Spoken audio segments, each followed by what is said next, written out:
Welcome back to my channel. So ngayon guys, meron na akong share sa inyo na isang simpleng idea. Pero bago tayo mag-umpisa, isa muna ang maikling intro.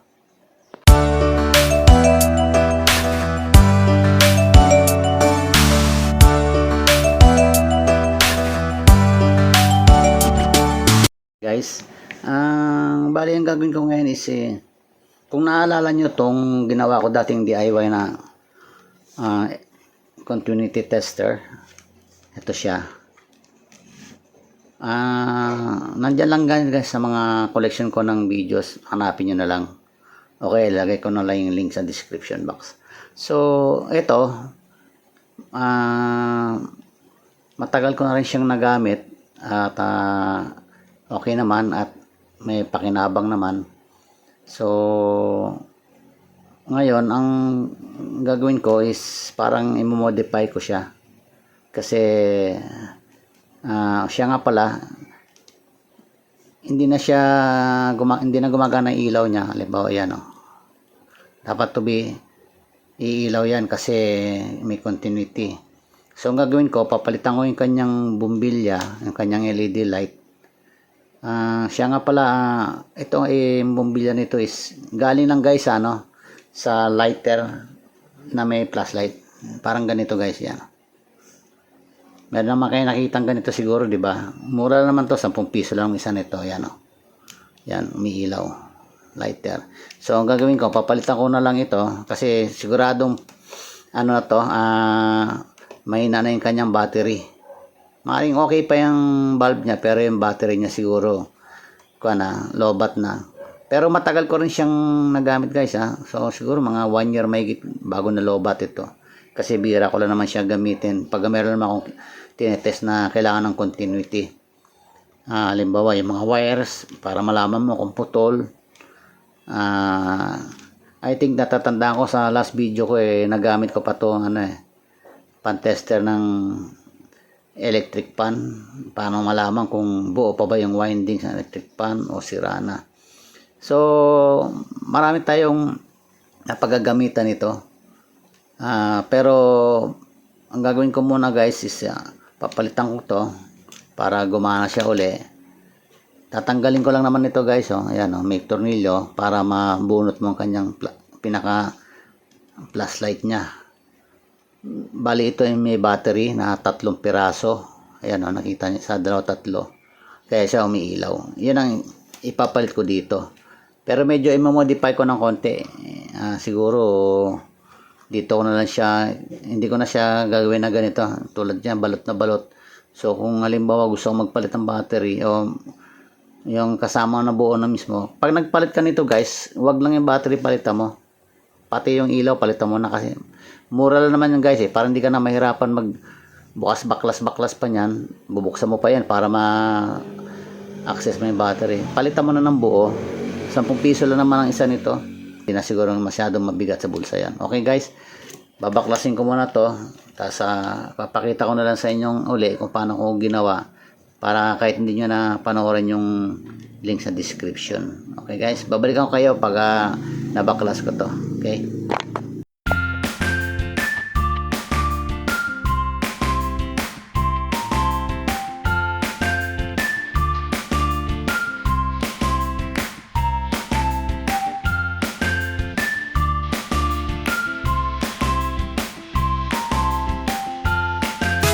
Guys, nabaklas ko na.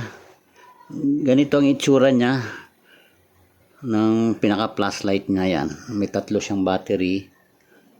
Tapos nandoon ang negative terminal. Ayan. Tapos yung positive niya nandito. So ganito yan guys ang ginawa ko. Kung mapapanood niyo yung link description nito ng paano ko to binuo. Ito guys nakahinang, nag-insert lang ako ng isang alambre sa lumang test prod. Yan, eksakto naman yung butas. Ayan, tatanggalin natin ito. Yan, kung napapansin nyo guys, meron siyang wire. Naghinang ako ng wire dyan para sa ating positive kasi ito magiging positive point natin. Tapos yung negative niya bali is nirekta ko na siya rito. sa yan, sa negative wire o wire nyo. Kung meron kayong ganitong klaseng wire, tas lagyan nyo lang ng alligator clip sa dulo. Yan ang parang pinaka negative. So yung positive tsaka negative, ito positive ito. Tapos dadaan sa battery nito, ganyan. Yan ang magpapailaw ng ating LED light. Pag sakaling tinest probe nyo, ginamit nyo na yung probe, itong positive saka itong negative, inan nyo dun sa itetest nyo, magkakaroon ng continuity, dadaan sa battery, tas mapapailaw nya tong LED. So yun lang guys ang principle niyan kung bakit umiilaw yung LED. So ang gagawin ko ngayon is ito ipapalit ko na pinaka flashlight niya ngayon. Luma. Okay. Ang pagbaklas nito guys, may screwdriver kang maliit, i-screw mo lang yan dyan. Okay. So meron na tayo ngayon panibagong ilaw. Ayan, itong switch nya. Ayan, okay. So gagawin natin, eto, huwag niyo itatapon to guys. Pwede niyo pa ito magamit. Hindi naman tutulo ang dyan, yung fluid, kasi nakahiwalay ang compartment niyan. So pwede niyo magagamit to. Meron na kayong lighter, may flashlight pa kayo. Okay guys, so itatabi natin to para mag-concentrate tayo dito. So pwede ko na to sigurong alisin. Yan, panibagong wire. Ganyan na lang gawin ko. Yan. Dito na lang ako yan, ganyan, magkoconnect ng ganyan para ito na yung gagamitin ko. So alisin na natin itong ginamit ko dating alambre. Okay guys, i-prepare ko lang muna, tapos babalikan ko kayo. Tama-tama, may butas guys. So yung pinanggalingan kanina ng maliit na screw, yung pagkalas natin. Diyan ko siguro susuot yung yung wire yung itim kanina. Diyan ko susuot. Tapos dito ko na sa hihinang. Yan guys, ito na yung ginawa ko. Naisip ko, maintain ko na lang pala yung switch para kung sakaling hindi ko ginagamit, pwede kong i-off. Kasi kung wala siyang switch guys, naisip ko baka itong dalawang terminal ito ay magdikit, malolobat kagad. So iiwan ko na lang guys yung switch dyan. Yan o, hindi ko na tinanggal. So ganitong palang ginawa ko guys. Bali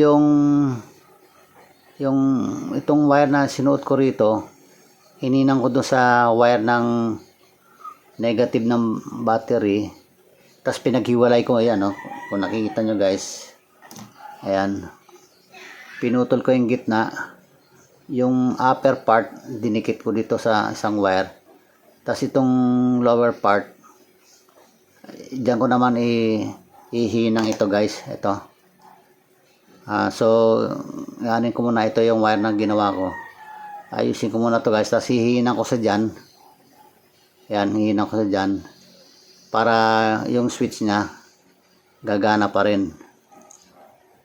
So eto, bali ang nangyari dito naghiwalay itong dalawang, yung maliit na metal kanina dyan na para sa negative, hinati ko sa gitna. Yung upper part na naiwan, dyan ko hininang itong itim, tapos itong pula dito naman sa lower part. Ayan guys, kung makita nyo yan, putol o.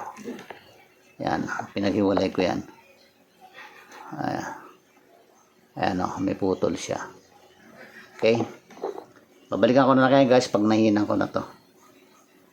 So ayan, nahinang ko na. Ayan o, yung isang terminal dito, isa doon. So at least yung switch magagamit pa natin. Yan o. Ayan, ngayon naka-on yan. Diba, naka-on yan pero hindi siya umiilaw, diba? Kasi nga hindi pa natin inano yung probe. Ngayon pag pinagdikit natin tong probe, may continuity, iilaw siya. Ngayon, pag in-off natin yung switch guys, yan, mamamatay din siya. O, diba? Yan ang inisip ko, kaya pinintain ko na lang yung switch kasi minsan pag habang nakaligpit siya, halimbawa nakatabi siya, minsan hindi natin maiwasan na magdidikit itong dalawa. Kung wala sang switch guys, maaaring ma-consume yung battery ng LED light, so madali siyang malobat. Ngayon, kung gagamitin na natin, halimbawa ganyan, no? Okay. O not, kahit naka-on yan, wala. Pero hanggat wala, hindi natin ito pinagdidikit, okay, hindi siya iilaw. Pero yan, pag iilaw siya. Okay, so ganyan na lang guys ang gagawin ko. Siguro, didikit ko lang to rito. Ayan, ganyan. Hindi, babalutan ko lang pala ng tape kasi kaya nga, ang purpose ko, yung ganito lang, palit-palit lang, bibili lang ng lighter para madali siyang, halimbawa na lobat siya, kung meron kang pamalit ng battery walang problema, pwede mo siyang palitan. Ngayon, kung wala kang ganyang battery, talagang mapipilitan kang ikabit dyan bagong flashlight na naman. Okay, so ganyan lang gagawin ko para mabilis lang siyang palitan. Kung sakaling malobat o mapunde, madali siyang palitan. Ito LED light lang naman yan eh. Kung meron kang LED na spare, palitan mo lang LED. Ngayon kung wala kang LED, may battery ka, wala rin. So mangyayari, bibili ka pa rin talaga ng bago na naman na gumagana LED. Guys, nabalot ako ng sun tape. Tapos para medyo tibay-tibay, lagyan natin ng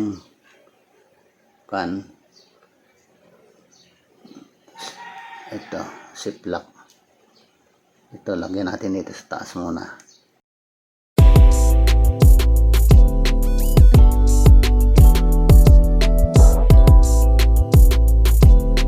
So ngayon, final test natin. Pagdikit natin muna to, hindi siya milaw, di ba? Pag natin yung switch, ayun, ilaw na siya. So buo na yung ating tester guys. So pwede nating testingin. Ayan, tanggalin muna natin para hindi siya ilaw-ilaw. Okay, so yung dating ginawa ko na luma, minodify ko lang. Medyo mas malinis siyang tignan kaysa sa una. Ito nga yung una. Tapos ito yung kanyang pinanggalingan dati.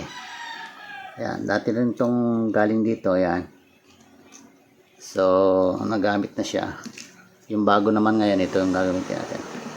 So, mga 10 piso na to guys. Meron na kayong tester. At kung meron kayong lumang ganito, kung wala kayong lumang test prod, kahit na yung alambre lang yung ginawa ko kanina, basta yung medyo tulisan nyo lang yung dulo para medyo maganda pang test. So try natin guys. Halimbawa meron tayong testingin na siya nga pala guys, ito ay nakaka-test din ng ng mga ibang electronic components, pero hindi lahat. Halimbawa, tulad ng resistor, siyempre pag tinest mo yon, wala namang marireading, hindi natin marireading ang resistance.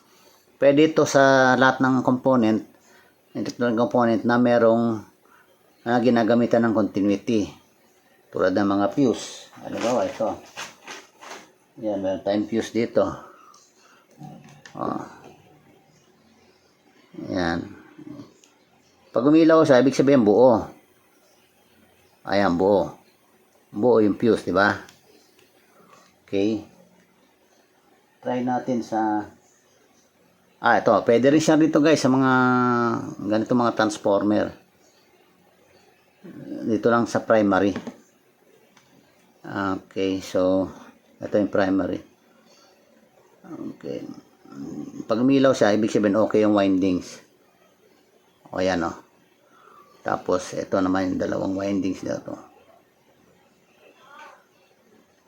Ayan, buo yung windings sa secondary. Ayan, ayun, meron din pala secondary.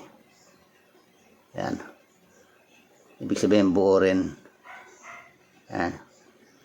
Okay, so pwede siyang pang test, di ba?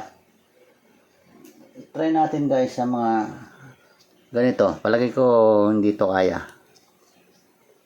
Ayan, hindi niya kaya kasi iba tong, may ano kasi ito eh, para may partition to sa loob. Okay, try natin guys sa mga, sa diode pwede rin ito siguro. Ang positive ay ang negative, ito negative ng diode, yung may stripe, diyan natin lagyan negative, yung positive. Ayan, baliktad pala siya pag sa diode. Ayan. Yan, pag sa diode baliktad siya, yung negative ng diode positive ng ano. Parang yung multimeter na analog baliktad. Okay, so ito, pwede rin to rito. So sa ganitong relay, ito yung normally open, ito close. So pag open wala siya kasi naka-open eh. Ayan. Pag sa normally close, meron yan. Dapat meron yan. O yun. So okay. Good. Sa coil, tingnan natin kung pwede sa coil. Ayan, buo. So meaning buo yung ating ang ating relay. Subukan naman natin itong, ewan ko lang sa capacitor ng ganitong klase. Tingnan natin. Negative, lagay natin. Ayun. Parang yung multimeter, iilaw lang sandali kapag nasa continuity. Pag binaliktad, yan, ganun lang siya. Ibig sabihin buo. Pag hindi siya umilaw, ibig sabihin open ito. Sa ganitong klase, ito pwede rin to siguro sa ano. Try natin. Ayan, pwede siya, buo siya. Pag ginan natin, ayan. Ayan, palakas ng palakas.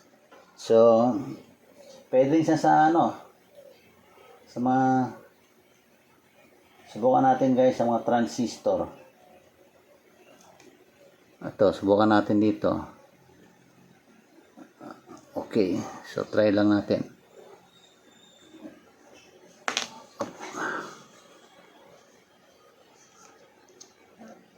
Ayan, dapat wala. Okay.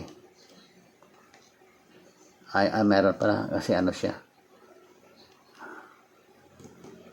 Okay lang.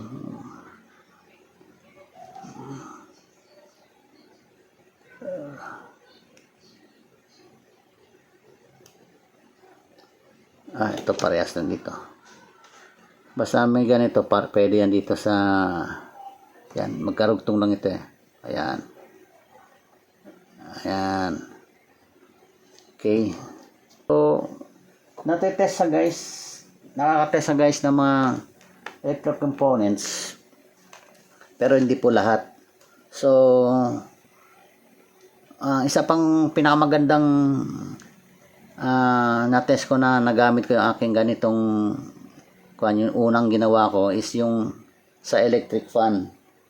Okay, so bunutin ko muna yung electric fan. Nakita nyo, yan, ikot yung electric fan. Okay, binunot ko, kabubunot ko lang.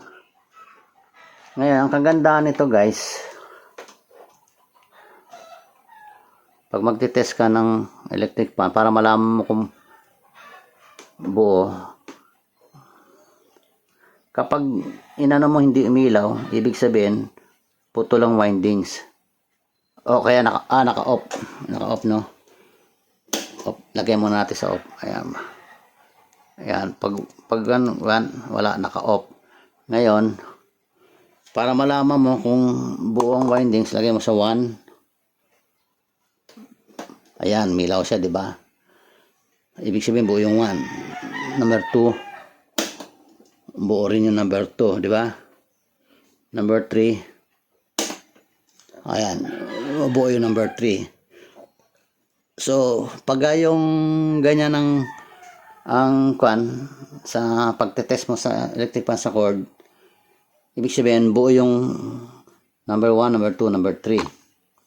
Tapos pag in-off mo, wala. Okay. So, pwede rin siya guys pang madalian, di ba, sa electric fan. Kung wala kang multitester, pwede natin ito magamit. Emergency, mabilisan. Pwede rin pala to guys sa mga ganito. Ayan, meron kayong power cord sa TV nyo or sa sa inyong rice cooker, ayaw uminit or ayaw umandar TV, pwede nyong i-test yung guys. Ito, kung buo yung wire nya, ito i-clip nyo rito sa isa, kasi baka mamaya sa plug lang pala yung sira, di ba? Wala dyan. Ibig sabihin ito yon. Ayun, di ba? Ito sa ground, wala talaga yan. Ngayon, sa kabila, subukan natin. Dito, meron na dapat. Ayan. So, ibig sabihin, buo yung cord. Pero, isang paalala lang guys, warning. Huwag nyo ito gagamitin sa mga AC na rekta. Halimbawa, ito, nakasaksak. Tapos, nag-test kayo ng paganyan. Boom. Sigurado. Sira, kuryente. Makukuryente na kayo, masisira pa yung mini tester. So, marami siyang gamit guys. Kung meron kayong mga isang mahabang wire na hindi nyo sigurado kung buo, pwede nyong ma-testing guys. Halimbawa, ito yung wire ng mic. Itong wire na testingin natin sira. Ipapakita ko sa inyo kung paano siya naging sira. Guys, wire ng mic, hindi na siya ginagamit kasi may siya dyan, may open. Hindi lang natin masabi kung saan dyan. So, test natin. Lagay natin dito. Ayan. Ayan. Gamit ang ating Ayan. Ayan, ayaw umilaw.